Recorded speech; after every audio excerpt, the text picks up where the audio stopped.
विचार परिवर्तनाची ही लढाई आहे की आपण गेली 75 वर्ष झाला आपण म्हणतो भारत देश स्वतंत्र झाला असं नेहमी बोलतो, पण खरोखर भारत देश स्वतंत्र झाला की आपण भारत संघ राज्याची स्थापना केली हा मोठा प्रश्न आहे। कारण भारत 15 ऑगस्ट 1947 पूर्वी भारत नव्हता, तर 720 संस्थानं होती।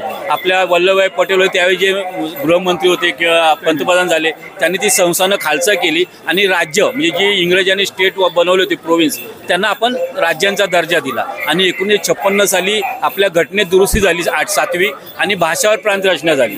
तर प्रत्येक म्हणजे आपण भारत संघ राज्यात राहतो, युनियन गव्हर्नमेंट आपण नेहमी म्हणतो।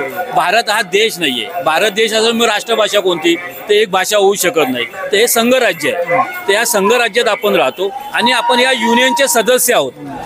मराठी, गुजराती, तमिळ हे सगळी राज्य सदस्य आहोत। सदस्यांचा अर्थ काय, आमच्या घरातलं जे आहे आमचं ते आमचं आहे, तुमच्या घरातलं तुमचं। पण आज काय होते की आम्ही भारतीय संघराज्याचे सदस्य झाल्यामुळे बाकीच्यांना काय वाटते की आम्ही पण भारतीय आहोत म्हणून ते महाराष्ट्रात यायला लागले। आज 3 करोड लोक इकडे आले, 3 करोड लोकांनी आपल्या मुलांचा रोजगार घेतलाय आणि ते इथे नुसते रोजगार घेत नाही, त्यांनी स्वतःचे मतदारसंघ तयार केले। आज मुंबईमध्ये 80 नगरसेवक अमराठी आहेत, 26 आमदार अमराठी आहेत। ही संख्या उद्या वाढणार आहे कारण अजून लोक येत आहेत।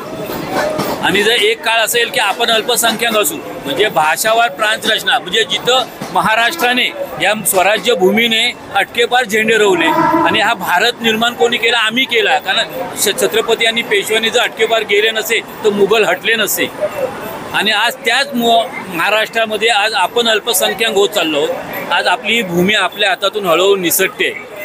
तर आपलं आता सांगणं की प्रत्येक 75 वर्ष झाली आता कुठेतरी त्यावेळेला बाबासाहेबांना त्या घटना समितीला वाटलं असं की उत्तरेकडची 9 राज्ये विकसित होणार नाही, तर त्यांनी कुठच्याही राज्यात जायचे अधिकार दिले नसे।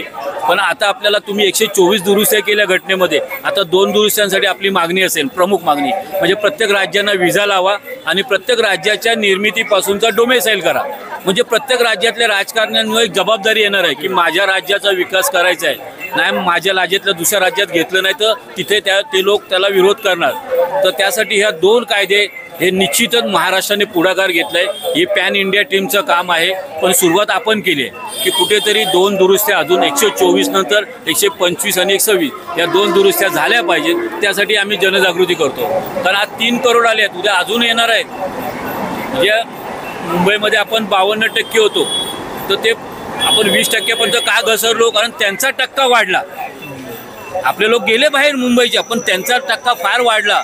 आणि आज काय झालं की एखाद्या ग्लासात जसं भरलेल्या ग्लासात पाणी ओतलं की आतलं पाणी बाहेर जाते, तसं आपले लोक बाहेर जायला लागले आणि ते लोक इकडे येत आहेत। तर कुठेतरी आता एक विचार परिवर्तन करायची वेळ आली आहे। हा कठीण असेल।